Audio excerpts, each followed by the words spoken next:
Bonjour à tous et très bonne année, ça y est on est en 2022. Aujourd'hui, puisque ça y est on est en plein dans l'hiver, je vais faire un petit baume à lèvres. Je vais lui mettre du bisabolol qui est un actif très protecteur on va dire, très, comment je peux dire, réparateur. Ouais voilà, ils mettent apaisant et réparateur. C'est idéal pour prendre soin des peaux très agressées, soit par voilà, le soleil, le froid, tout ce qui est soin des lèvres, soin post-épilation, très intéressant. Pareil en déodorant, si vous avez je sais pas, les aisselles sensibles, ça peut être pas mal d'en rajouter aussi dans votre déodorant. Donc ça c'est un petit actif que j'ai tout le temps chez moi.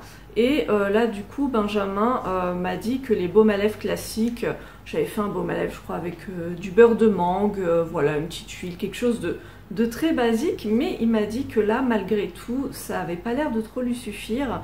Il sentait qu'il avait besoin de quelque chose de plus réparateur, donc je vais lui faire ça avec du beurre de cacao. C'est une recette Aromazone, je l'ai trouvée tout simplement sur leur site, je vous la mettrai en barre d'infos. Et voilà, je me suis juste permis de rajouter de la vitamine E et je vais peut-être rajouter de la glycérine végétale, comme ça ce sera vraiment un soin hyper protecteur des lèvres, je pense que comme ça ce sera top pour lui. Donc voici ma recette, vous verrez, je l'ai un peu adaptée par rapport à celle d'Aromazone pour y intégrer la vitamine E et la glycérine. J'ai mis 5% de glycérine, je pense que ce sera largement suffisant. Dans cette recette, en fait, on a un combo de beurre de cacao qui est donc très solide avec de la Serrabellina qui est en fait une cire d'abeille un petit peu modifiée et qui du coup a une texture beaucoup plus molle que la cire d'abeille classique et ça permet de faire des baumes très onctueux. Donc je pense que le combo des deux va être très bien. Pour la fragrance, j'ai choisi Mûre Sauvage. Je pense que ce sera sympa. Alors ce que j'ai fait, parce que je vous conseille de vérifier à chaque fois, toutes les fragrances ne sont pas compatibles avec les baumes à lèvres. Vous voyez, je me suis amusée à mettre des petits coches comme ça quand c'est OK pour les lèvres et une croix, ce qui est le cas pour la Monoi, qui n'est pas compatible avec les produits pour les lèvres. Faire très attention, ne pas mettre n'importe quelle fragrance en contact avec les lèvres, parce qu'il y en a qu'il ne faut absolument pas avaler ou avoir en contact avec la bouche. Donc nous allons prendre, j'ai dit quoi, la mûre. Donc on commence par tout désinfecter comme d'habitude.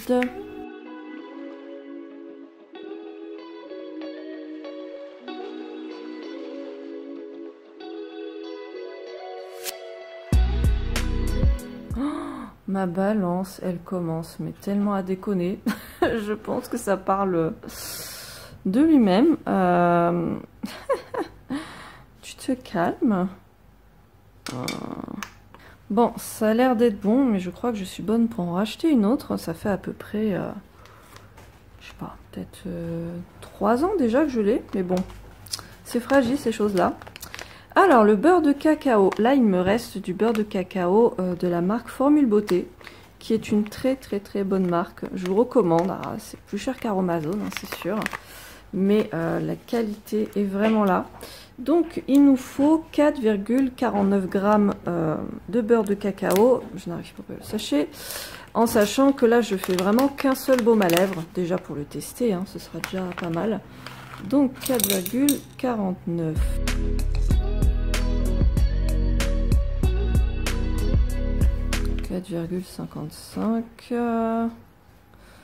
Bon, on va rester comme ça. Je précise que souvent, les chiffres après les virgules, je ne suis pas toujours très précise. Quand c'est des grandes quantités, franchement, surtout pour l'huile végétale, le beurre végétal, genre de truc, l'eau, c'est pas très grave si les chiffres après les virgules ne sont pas tout à fait identiques à celles de la recette.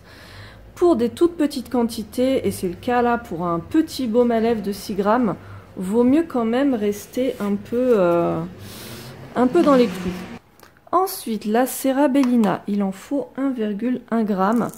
Bon, sachant que je vous parle de précision avec cette balance qui déconne,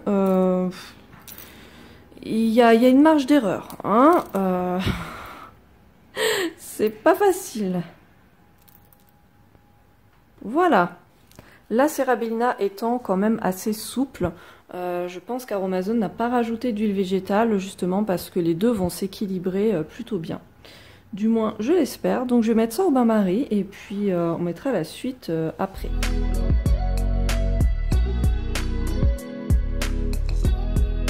On va maintenant rajouter le reste des ingrédients. Là du coup, on n'attend pas que ça refroidisse pour préserver les actifs parce que si ça refroidit, ça durcit.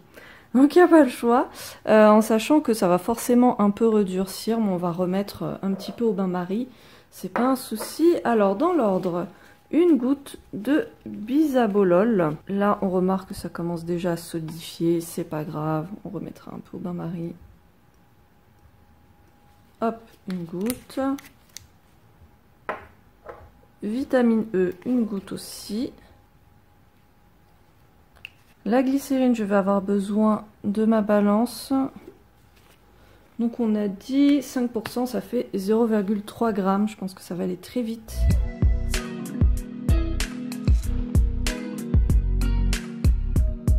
J'aime beaucoup ce genre de flacons là qu'ils font chez Santifolia. Parce qu'on peut vraiment faire du goutte à goutte. C'est très très bien.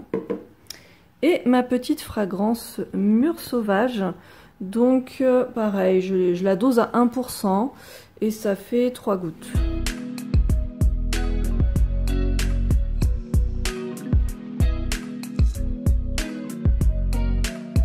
Voilà, bon, comme on peut voir, ça s'est bien solidifié. Je vais passer au bain-marie et je vais bien remuer en même temps. Voilà, là c'est bien fondu, j'ai bien mélangé. À savoir que la glycérine végétale c'est un actif aqueux, donc qui se mélange normalement dans l'eau. Mais du coup on peut voilà, la faire fondre dans l'huile, on va dire, ça va être un peu en dispersion. Et ça marche quand même, enfin ça marche. On peut du coup en mettre dans ce genre de petit baume. Donc voilà, je vais pouvoir tout verser doucement.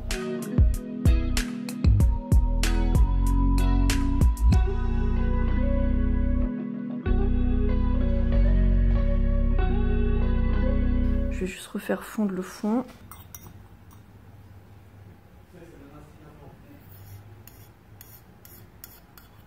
Et voilà, mon petit baume, il est prêt. Enfin, il est prêt.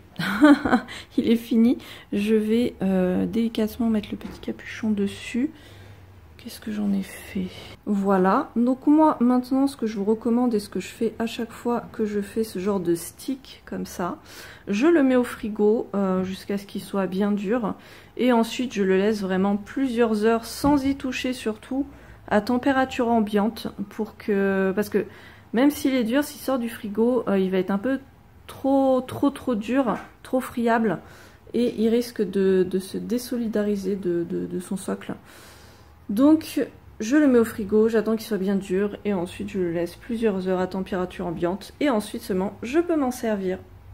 Donc je vais tester ça, enfin mon chéri va tester ça et je vous dirai si c'est bien. Voilà pour cette recette qui est vraiment top. Là Benjamin l'a utilisée pendant à peu près 15 jours et franchement ses lèvres vont beaucoup mieux. Je pense que les ingrédients choisis peuvent être très intéressants si vous avez vraiment les lèvres dans un état pitoyable, que vous êtes vraiment dans une zone où il fait très froid. En tout cas, voilà, ça va rester dans mes favoris. Et puis lui, continue à utiliser son petit baume. N'hésitez pas à me dire si vous avez réalisé cette recette, à la partager sur les réseaux sociaux. Et je vous dis à très bientôt pour d'autres aventures. Salut!